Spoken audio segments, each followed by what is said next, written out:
everyone! Good morning! My baby is up now.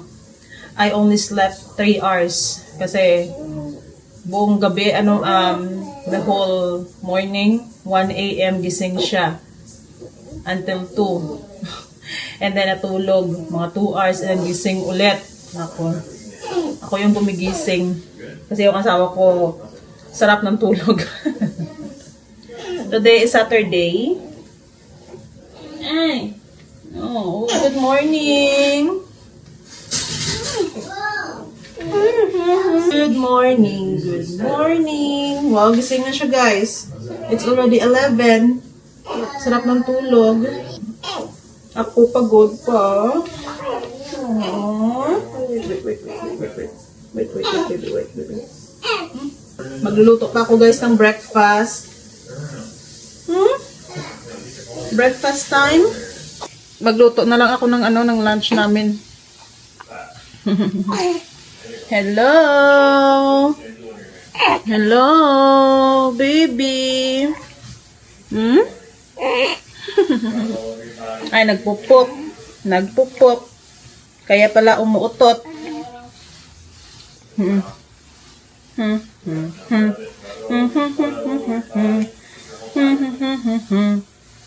Tatlong beses ko to napalitan kagabi kasi umihi, naglilik yung diaper. Palaging naglilik, palagi every ihi niya pinapalitan ko naman, hindi naman to buta. Pero ngayon buta kasi kanina pa yung tulog niya. Kasi kagabi gising.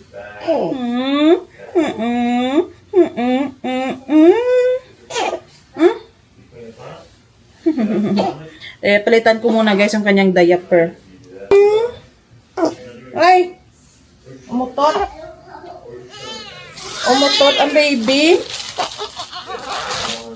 Umutot ang baby. Mamaya, ay bukas pa to namin siya liliguan. Bibili ako ng pang-baby na bathtub. Kasi wala ako nun. Kaya pala nahirapan ako magpaligo sa kanya. Lumingiti siya. Smiling. Baby smiling. Ano pa ba? Sponge bath ko lang siya muna. Kasi ko lang siya palaliguan twice a week lang daw. Twice or 3 times a week. Tumatai ito. Pag ganito.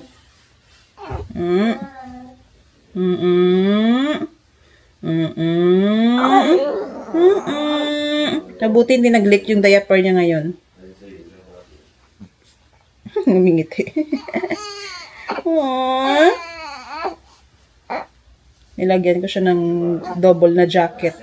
1C, double na jacket. Kasi medyo malamig kagabi.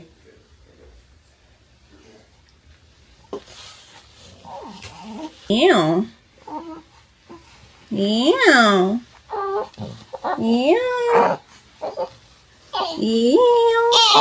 Magluluto ako, guys, ng salmon. Lagyan ko siguro ng gata at spinach. Then sa husband ko naman, syempre, omelette, yan yung gusto niya palagi every morning. Itlog. Ito yung milk na napump ko, guys, kanina. 2 ganito yung napump ko. Yung isa nilagay ko pa sa ref. So, paano ko muna? I-warm. Yung mga milk na nainom niya kanina. Hindi na ubos. Pero tinatapon ko na. Hindi ko na pinabalik. Hindi ko na pinapainom ulit.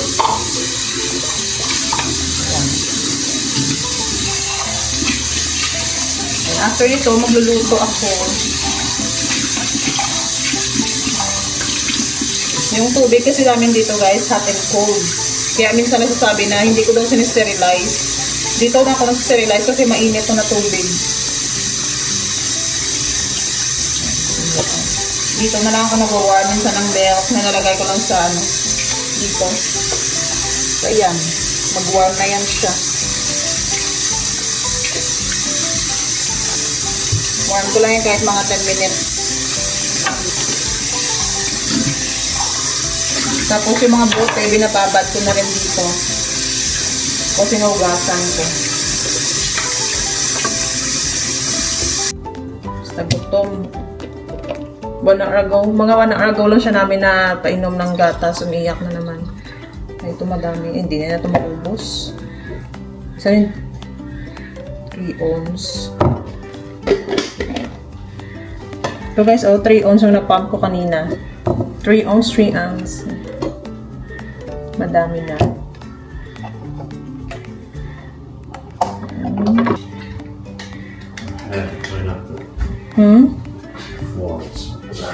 Yeah, I'm gonna mop the floor too.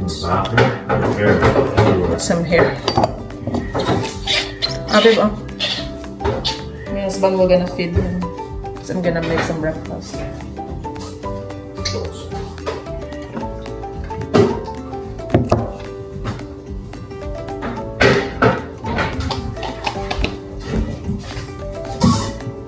Just want omelette, cheese, and then tortilla. Yeah.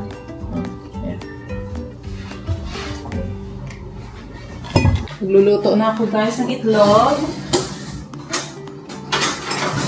Tapos yung kapatid niya, yung big brother, siya, tinuturuan siya namin na magpadede ng baby, yung sa battle. Kaso hindi ko mapakita kasi bawal, pero ang cute tignan. Maging close sila pag laki. For sure magiging close naman yan kasi dito naman yan palagi sa amin. Itlog. It's for my husband. 4 na piraso sa kanya. Mabilis lang maubos yung itlog namin. Kasi araw-araw itlog. Every day, every morning itlog. Pero healthy naman yung itlog. Maganda nga itlog palagi. Para healthy. Ay, alam, nalimutan ko ng bacon. Turkey bacon. Meron pala ako dito guys, pandesal. Yung binigay sa akin ng follower ko. Ako makikita, basta Daisy's. Daisy's Bread and Dessert. Kung taga California ka, makapag-order ka sa kanya. Siguro nag-ship naman siya all over the US. Microwave ko lang to ng mga 30 seconds para lumambot. Kasi nilagay ko siya sa ref. So, mainit. Ubi cheese. Galing niyang gumawa. Madami siyang mga kakanin, pandesal, mga... Siguro mayroon din siyang kasaba cake. Init. Meron. May ubi.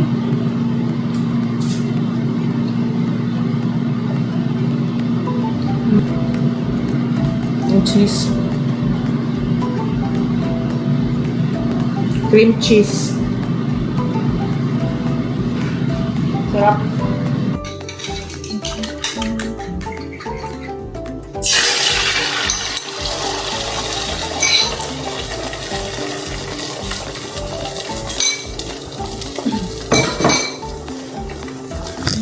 Lawak, lagyan ko guys ng mozzarella cheese.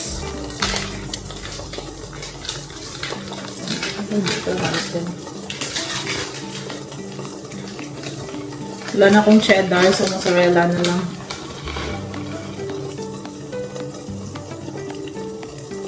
Basta nagluluto ako ng itlog, dapat sa kanya may cheese palagi.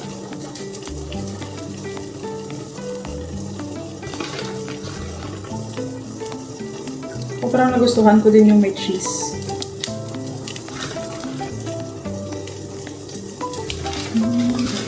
And then, itong bacon. Crispy bacon.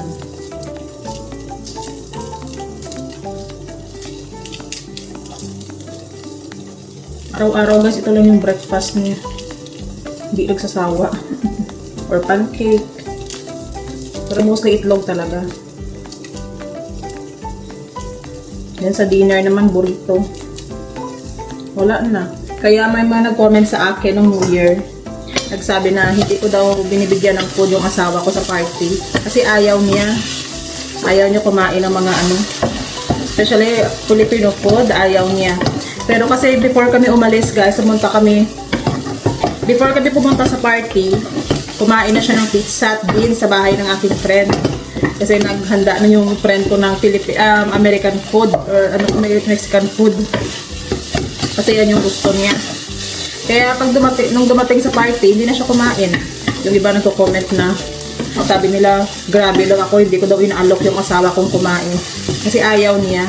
Pero usually, pag pupunta kami, hindi naman yan siya nahiya kumuha ng mga pagkain. Siya na yung kumukuha ng pagkain niya. Kasi sanay naman yan siya. Hindi na yan siya need na sabihan ko pa. Pero minsan sinasabihan ko din. Pero sanay na yun yung asawa ko guys sa mga party. Nahawa na siguro. Hindi yan siya mahiyain. Pag may pagkain, kain yan siya. Kaya nung nandun kami sa party, uminom na siya ng Coke, kape. Yun lang. Yung mga pagkain kasi yung lechon, hindi naman siya kumakain ng lechon, yung baboy. Naawa mo siya sa baboy. Tapos yung mga pagkain doon, mga isda, lumpia, pansit. Kaya ayaw niya. Yung iba nagko-comment lang yan. Kasi hindi nila alam. May nagsabi pa nga sa akin na mag-pump ka ng gatas mo instead sa mag-vlog-vlog ka. Hindi nila alam, before ako mag-vlog, nakapag-pump na ako ng gatas.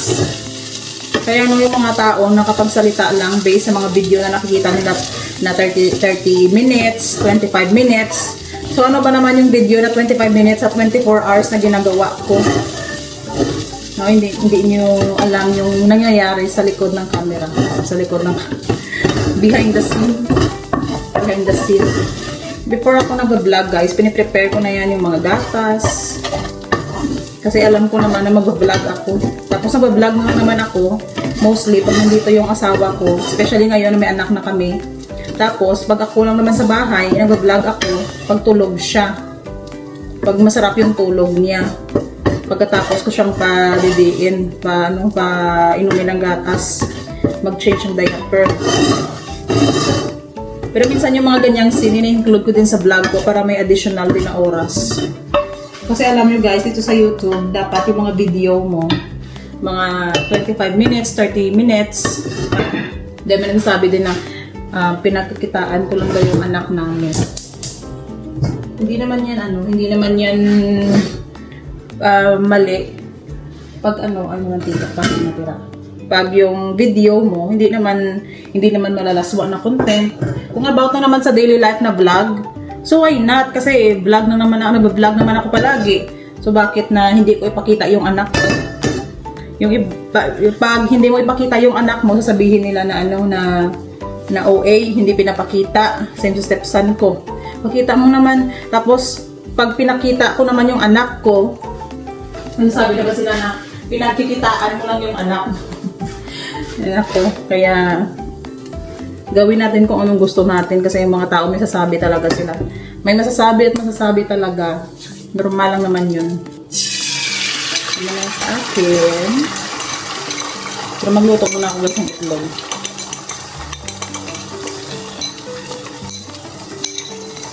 Pero ako guys, sanay na ako sa mga comment na ganyan. Pinapansin ko lang yan, syempre, para may tayo, may topic. Boring naman yung vlog pag walang topic. O diba? Dapat may topic tayo palagi sa vlog. Kaya thank you sa mga comment nyo kasi may topic ako palagi. May topic ako sa vlog ko. May maganda akong i-title. Ito naman yun sa akin guys. Spinach. Pero natural lang naman na as a vlogger, may mga times din na, syempre, pag mga sobra-sobra na yung sinasabi, masasaktan din. Pero it doesn't matter na hindi na ako mag-vlog. Normal lang yan. Kaya dapat kung mag-vlog ka, may strong personality. Hindi yung mabilis kang umiyak. Konting bash sa'yo, iyak ka. Kaya kung ganyan ka, ay masistress ka lang sa vlog. Pero ako, hindi naman ako ganyan. Kaya nga nag-vlog ako kasi alam ko na kaya ko yung mga sinasabi ng tao. Yung tao, mag-judge lang yan sila. Pero ikaw naman yung nakakaalam ng totoo. Dalawang ganito, okay na. Solve na to sa kanya. Ewan ko ba kung magkape siya. Ako, inom ako ng gatas. Hindi na ako masyadong nagkakape, gatas na lang muna. Kasi nagustuhan ko yung almond milk. Matamis pala.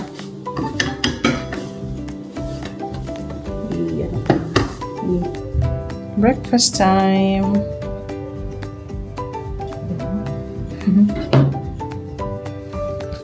Yeah, baby is there. Pinapainitan namin kasi may sunlight. Ang Christmas tree namin hindi pa nakuha.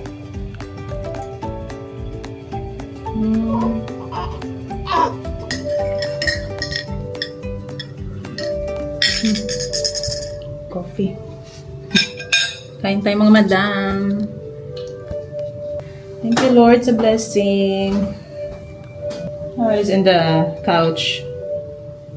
Walang sabaw, boring. It's a boring food for me, babe. There's no soup. Flour na dinala ng mister ko kahapon. Binilhan niya ako ng flour. Wow.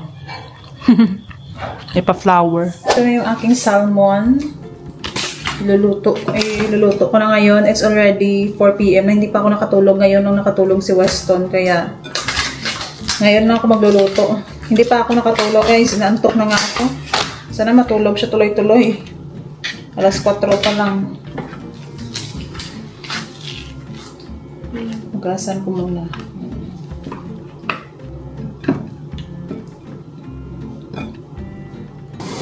Slice ko lang ng half.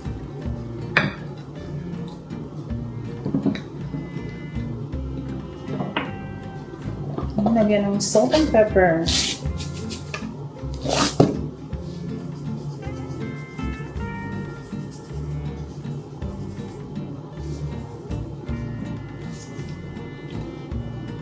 Pepper.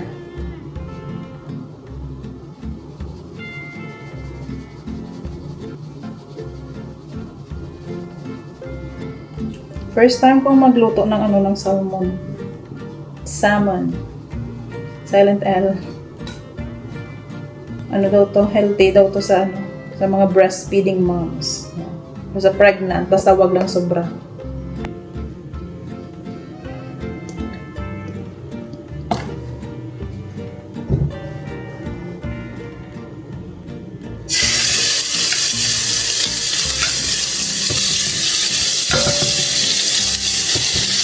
Ito ko muna.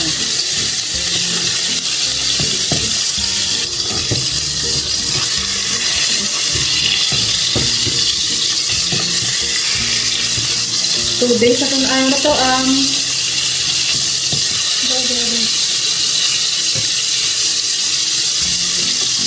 ito na mga madam. Ayan. Ayan na.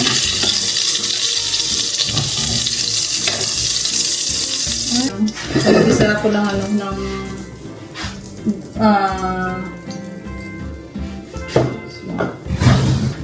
ginger.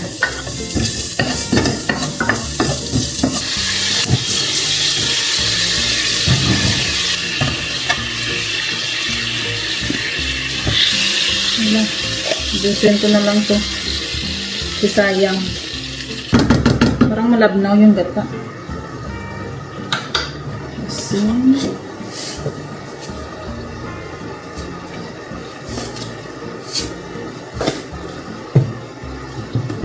Pepper. Garlic powder. Turmeric powder. Para medyo yellow. Chili powder. Then, onion powder. And of course, konting sugar. Hindi mawala yung sugar, guys, yung pa-balance.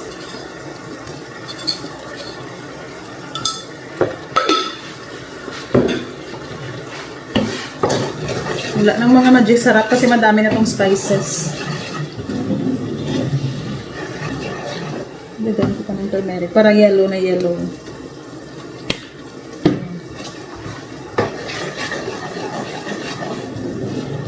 Maganda sana pag may may bell pepper. Nagdagan na ng konting asin.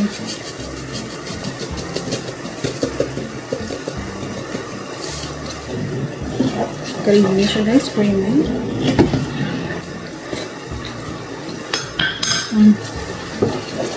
Goods na.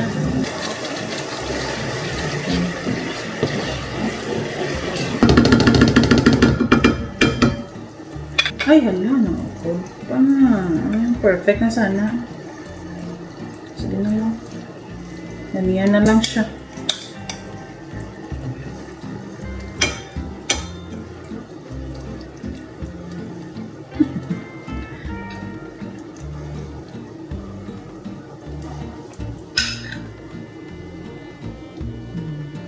Pwede na.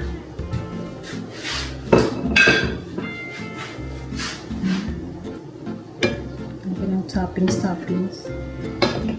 Daming sabaw ba?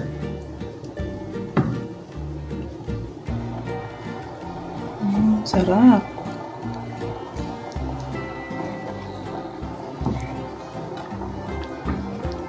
Mag-pump muna ako ng gatas mga madam kasi sumasakit na yung dibdib ko. Totoo pala no na pag gutom na yung baby mo, yung milk, yung ano mo, yung breast mo sumasakit kasi yung ano, yung milk puno na. Ganyan pala no, totoo pala. Yan na notice ko, pag sumasakit pala yung breast mo, it means yung baby mo ay gutom na kasi puno na yung gatas mo. Yun siya. Hot dog for my husband's dinner. I thought you want burrito. Yeah. Desperate. Hot dogs guys, oh yan. Nobody's making my Healthy daw yan. Is it healthy? Oh, baby is crying. Hindi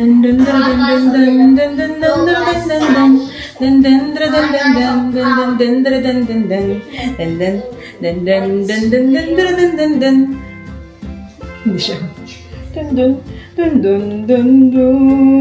You want me just to sing? Kalimutan ko pala guys, lagyan ng spinach. Kaya ngayon, naghuhugas ako ng spinach. Yung salmon, dapat lagyan pala ng spinach para healthy. Mas healthy.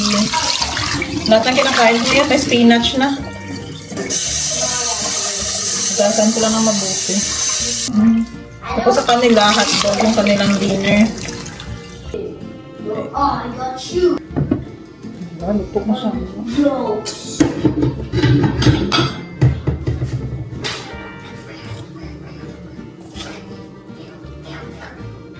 Lagay ko lang yung spinach dito sa gilid.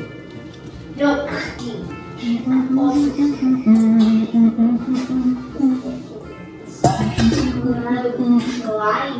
Wow!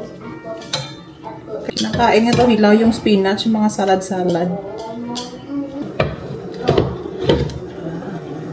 Kain tayo. So, gonna blow up. Why is it gonna blow up? 8 minutes past hour. So it's better than 8 minutes past where we're supposed to take it out. So. Looks fine. Sometimes the oven is not really accurate. So, kain tayo mga madam. Oh, ito yung naluto ko na salmon.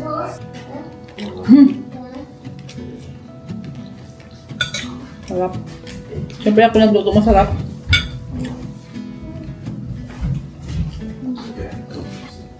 Almond milk.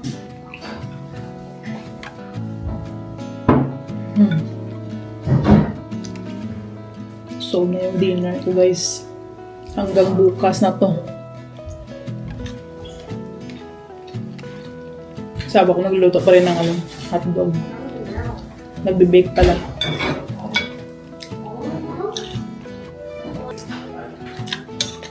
Kain! Hotdog na naman guys yung kainin namin. I'll try. I'll just try one. Because ketchup's cold.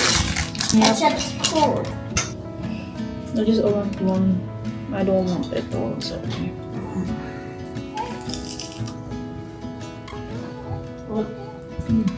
You like it, what? It looks so good. Good.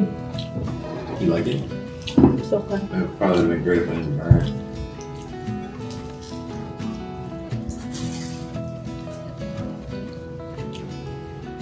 It's still sleeping.